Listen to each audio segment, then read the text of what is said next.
നമസ്കാരം. മലയാളി വാർത്ത ലൈഫിലേക്ക് സ്വാഗതം. 2026 ജൂൺ 13 ശനിയാഴ്ച. ഇന്നത്തെ നിങ്ങളുടെ രാശിഫലം അറിയാം. തയ്യാറാക്കിയത് ജയറാണി EV.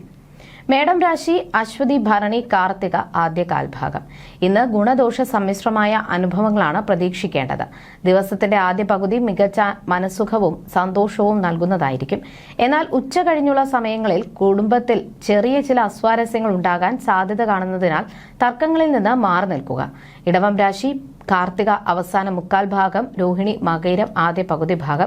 ദിവസത്തിന്റെ തുടക്കത്തിൽ ചില തടസ്സങ്ങൾ നേരിടേണ്ടി വന്നേക്കാം.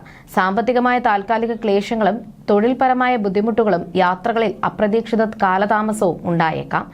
എന്നാൽ മധ്യാഹ്നത്തോടെ സാഹചര്യങ്ങൾ ഏറെ മെച്ചപ്പെടുകയും കാര്യങ്ങൾ അനുകൂലമാകുകയും ചെയ്യും.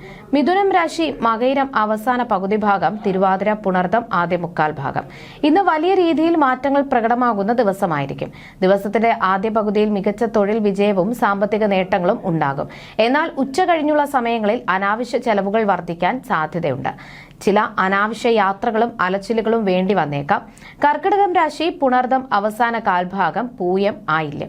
സർക്കാർ അർദ്ധ സർക്കാർ മേഖലകളിൽ പുതിയ തൊഴിൽ അന്വേഷിക്കുന്നവർക്ക് ഇന്ന് വളരെ അനുകൂലമായ ദിവസമാണിത്. ദീർഘനാളായി ആഗ്രഹിച്ചിരുന്ന സ്വപ്ന ജോലികൾ ലഭിക്കാനുള്ള സാധ്യത വളരെ കൂടുതലാണ്.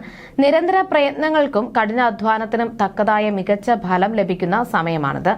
ചിങ്ങം രാശി മകം പൂരം ഉത്രം ആദ്യ കാൽഭാഗം. സമ്മിശ്ര ഫലങ്ങൾ നൽകുന്ന ദിവസമായിരിക്കും. ദിവസത്തിന്റെ ആദ്യ പകുതിയിൽ ആരോഗ്യപരമായും മാനസികമായും സാമ്പത്തികമായും ചില ചെറിയ ബുദ്ധിമുട്ടുകൾ നേരിടേണ്ടി വന്നേക്കാം. എന്നാൽ മധ്യാഹ്നത്തോടെ സമയം പൂർണ്ണമായും അനുകൂലമായി മാറുകയും ആശ്വാസം ലഭിക്കുകയും ചെയ്യും. കന്നിരാശി ഉത്രം അവസാന മുക്കാൽ ഭാഗം, അത്തം ചിത്തിര ആദ്യ പകുതി ഭാഗം. കുടുംബപരമായ കാര്യങ്ങളിൽ നിന്ന് സാധാരണയേക്കാൾ കൂടുതൽ ശ്രദ്ധ നൽകേണ്ടതുണ്ട്. അടുത്ത ബന്ധുക്കളുമായോ പ്രിയപ്പെട്ടവരുമായോ ചെറിയ അഭിപ്രായ വ്യത്യാസങ്ങൾ ഉണ്ടാകാൻ സാധ്യത കാണുന്നു. അതിനാൽ സംസാരത്തിലും പെരുമാറ്റത്തിലും പൂർണ്ണമായ സൗമ്യത പാലിക്കുന്നത് വലിയ ഗുണം ചെയ്യും. തുലാം രാശി ചിത്തിര അവസാന പകുതി ഭാഗം, ചോതി വിശാഖം ആദ്യ മുക്കാൽ ഭാഗം. ദിവസത്തിന്റെ ആദ്യ പകുതിയിൽ നല്ല ഭക്ഷണസുഖവും അപ്രതീക്ഷിത ധനനേട്ടവും പ്രതീക്ഷിക്കാം. എന്നാൽ ഉച്ച കഴിഞ്ഞുള്ള സമയങ്ങളിൽ ചെറിയ മാനസിക പിരിമുറുക്കവും വർദ്ധിക്കാൻ സാധ്യതയുണ്ട്. ഓരോ കാര്യങ്ങളും കൃത്യമായ പ്ലാനിങ്ങോടെയും ശ്രദ്ധയോടെയും കൈകാര്യം ചെയ്യേണ്ടത് അത്യാവശ്യമാണ്. വൃശ്ചികം രാശി വിശാഖം അവസാന കാൽഭാഗം, അനിഴം തൃക്കേട്ട. ദാമ്പത്യ ബന്ധത്തിൽ സ്നേഹവും പരസ്പര വിശ്വാസവും വർദ്ധിക്കുന്ന മികച്ചൊരു ദിവസമാണിത്. തൊഴിൽ മേഖലയിൽ അനുകൂലമായ സ്ഥാനക്കയറ്റത്തിനും ശമ്പള വർധനവിനും വലിയ സാധ്യത കാണുന്നുണ്ട്. പ്രധാനപ്പെട്ട തീരുമാനങ്ങൾ എടുക്കുന്നതിൽ കൂടുതൽ ധൈര്യവും ചിന്താശേഷിയും പക്വതയും പ്രകടമാകും. ധനുരാശി മൂലം പൂരാടം ഉത്രാടം ആദ്യ കാൽഭാഗം. ദിവസത്തിന്റെ തുടക്കത്തിൽ ചെറിയ ധനക്ലേശവും തൊഴിൽ തടസ്സവും അനുഭവപ്പെടാൻ ഇടയുണ്ട്. യാത്രാക്ലേശത്തിനും സാധ്യത കാണുന്നു. എന്നാൽ മധ്യാഹ്നം കഴിയുന്നത് മുതൽ സ്ഥിതിഗതികൾ പൂർണ്ണമായും അനുകൂലമാകും. മികച്ച ധനലാഭവും വലിയ മനസ്സന്തോഷവും ലഭിക്കുന്നതാണ്. മകരം രാശി ഉത്രാടം അവസാന മുക്കാൽ ഭാഗം, തിരുവോണം അവിട്ടം ആദ്യ പകുതി ഭാഗം.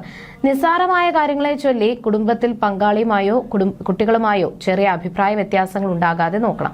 ഭക്ഷണ കാര്യങ്ങളിൽ നിന്ന് പ്രത്യേകം ശ്രദ്ധ പുലർത്തേണ്ടതുണ്ട്.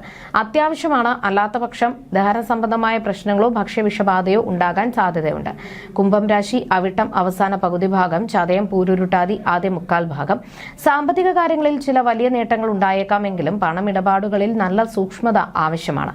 ഊഹക്കച്ചവടത്തിലും റിയൽ എസ്റ്റേറ്റ് പോലുള്ള പ്രധാന ഇടപാടുകളിലും കൂടുതൽ ജാഗ്രത പുലർത്തുന്നത് അനാവശ്യ നഷ്ടങ്ങൾ പൂർണ്ണമായും ഒഴിവാക്കാൻ സഹായിക്കും. മീനം രാശി പൂരുരുട്ടാതി അവസാന കാൽഭാഗം, ഉത്രട്ടാതി രേവതി. അകന്നു കഴിഞ്ഞിരുന്ന ബന്ധുക്കളുമായി ഒത്തുചേരാനും പുത്രഭാഗ്യ സന്തോഷങ്ങൾ നേടാനും സാധ്യതയുള്ള മികച്ച ദിവസമാണിത്. തൊഴിൽ മേഖലയിൽ വലിയ വിജയം കൈവരിക്കാൻ സാധിക്കും. ഭവനത്തിൽ മംഗളകരമായ കാര്യങ്ങൾ നടക്കാനും കുടുംബാംഗങ്ങളോടൊപ്പം സന്തോഷകരമായ ഉല്ലാസയാത്രകൾ പോകാനും അവസരം ലഭിക്കും. ജ്യോതിഷ സംബന്ധമായ നിങ്ങളുടെ സംശയങ്ങൾക്കും പരിഹാരങ്ങൾക്കും ജയറാണി EV 9746812212.